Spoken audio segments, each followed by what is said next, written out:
In this video, I'm going to share with you 5 different things that real estate school probably didn't teach you. So let's dive right into it.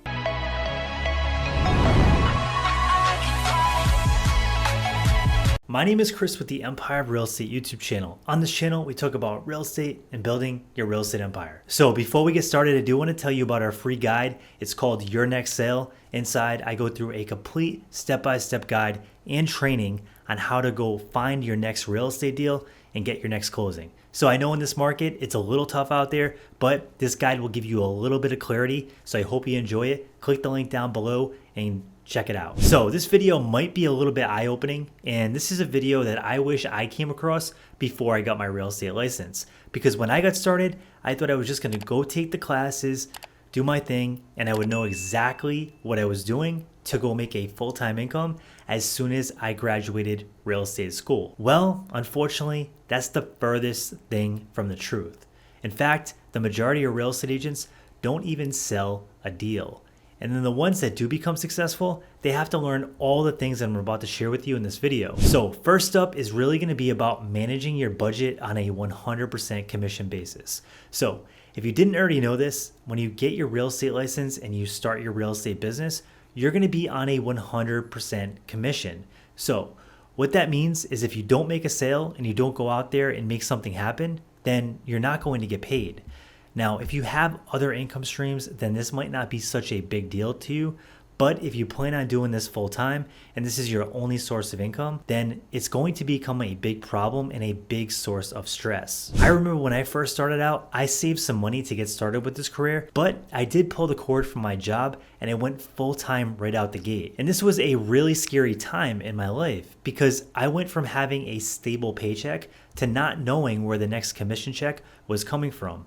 On top of that, I found myself spending money on leads and different marketing services to be able to go get clients because my sphere of influence was 22 years old at the time and they had no interest in buying houses. In fact, their only interest was going to college, going to parties and doing that kind of stuff. So I was kind of alone in the fact that I didn't have a big sphere of influence that was ready to go buy houses. So I had to go market myself and my services, and I had to pay for leads and figure out other ways to get business, and this was quite expensive. So I was blowing through my nest egg pretty quick, and I wasn't really making any money because I wasn't making any sales when I first started, when I was just trying to figure everything out. So I highly recommend if you're going to start this career, put a little nest egg away or have other sources of income. On top of that, you're gonna wanna budget your monthly expenses and figure out how much time you have before you need to make a sale or you're going to run out of money that you put aside to start this business.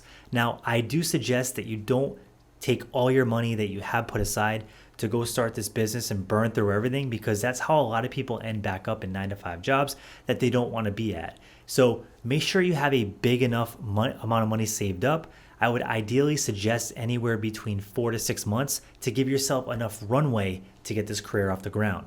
Now, ideally, if you do everything right, if you do the trainings, if you put the time in and you do all the right things to get your business off the ground, then ideally you're gonna have some sales in that 6-month window that's gonna replenish those savings. But even if you're doing everything right, most likely they're not going to be super consistent right away until you build your pipeline up. That's why it's so important to have that savings in the background. The next thing I want to talk to you about is the pain of rejection. Now, if you're going to be prospecting, if you're going to be calling leads and you're going to be in sales, then you have to get ready for rejection. I didn't realize how hard it was going to be to actually be rejected on a daily basis. It actually becomes exhausting, because you're on the phone and you're getting rejected after rejection, after rejection, after rejection. And then it gets to a point where you're like, this is miserable. And if you don't start getting wins, you start to feel like this isn't really worth it. I'm just spending all this time, spending all this energy just to get rejected.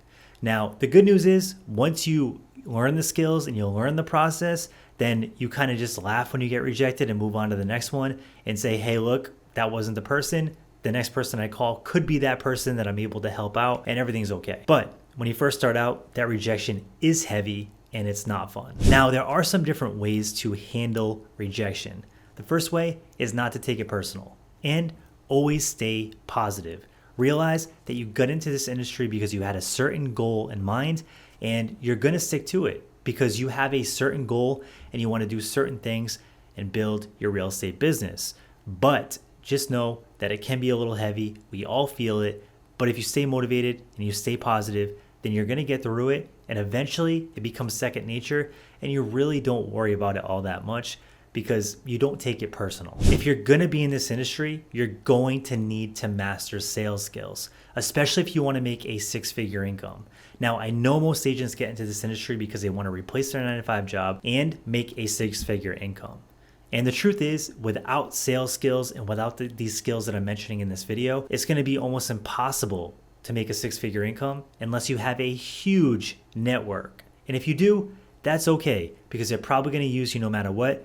But what I can tell you is if you have sales skills plus a huge network, you're going to make a lot more money than you would if you just had a big network. Now, the reason sales skills is so important is because in this industry, you're really always selling yourself and the competition is fierce. They say real estate is one of the most saturated industries. And the reason it's so saturated is because it can be very lucrative. If you become successful as a real estate agent, you can make really good money. You can have some freedom. You are your own boss and you make your own schedule. But that all comes with competition.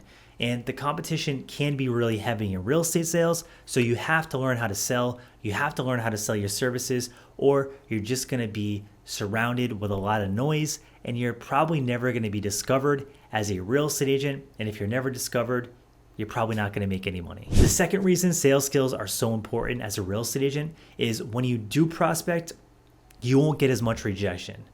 Everybody gets rejection when they prospect, but if you have sales skills, you'll know exactly how to handle that rejection and move forward. Now, the tips I would give you to be able to succeed when you are learning sales is to download books, download podcasts, and get any free education you can. Now, if you want to take it one step further, you could take trainings and courses that are paid. That's what I did when I started. I spent a lot of money on different courses and I learned some really good things. Some of the courses were super helpful. Other courses were not so helpful. But all in all, I'm so glad that I invested in all those courses because I learned a lot of really good skills that were able to make me money inside of my real estate business. Number 4 is marketing skills. Now, you might be wondering, what's the difference between sales and marketing? Well, the truth is sales and marketing are very different. Marketing is leverage. Sales is not. So you have to be good at sales because the marketing that you do is supposed to drive these clients to you so you can have conversations and ultimately make a sale. Again, you have to remember, real estate is a high ticket sale. They're not just going to fill out a form and sign up.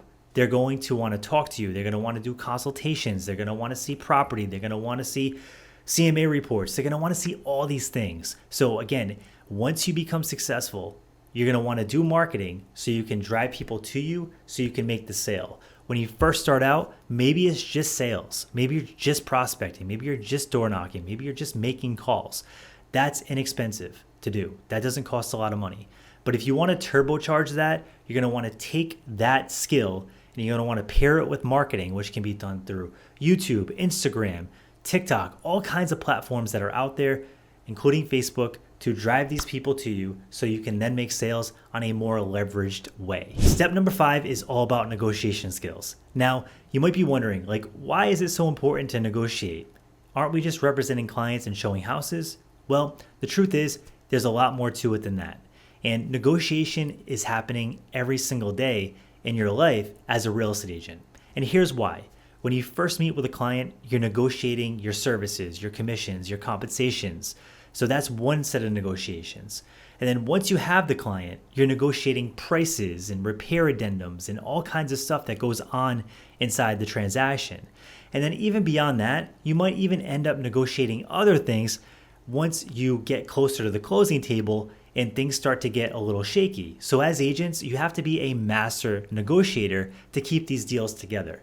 Now, this can be one of the most exciting things for real estate agents because as an agent, a lot of agents love to negotiate. They love making deals work. And if you are that kind of person, then this can be the perfect business for you because that's what the entire business is. It's basically going out there, hunting for deals, doing sales, doing marketing, and making deals work. We're supposed to be the oil in a transaction to keep things flowing smoothly and getting it to the closing table so all parties win and all parties are happy. So drop in the comment section below what things surprised you the most about this video. And if you enjoyed the content, definitely smash the like button and subscribe because we're coming out with more content to help you build your real estate business.